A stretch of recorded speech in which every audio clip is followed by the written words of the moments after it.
bolalarni tarbiyalab bo'lmaydi. Ularni prosta bu yaxshi, bu yomon deb ko'rsatishingiz mumkin. Aslida bolalar 14 yoshgacha kattalarga asl qanday yashashni o'rgatish uchun tug'ilgan. Ya'ni siz qanday yashashingiz kerak. Bolani ursangiz, u xafa bo'lmaydi.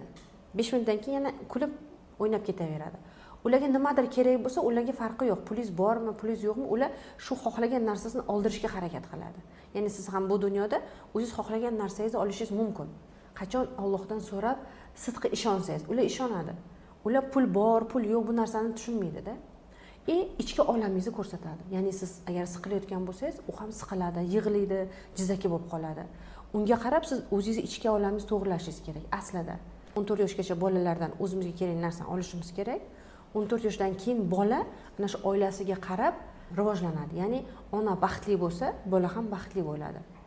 Ota-ona qanaqa munosabatda bo'lsa, bolalar ham shu munosabatlarni oladi. Hayot davomida mana shu narsani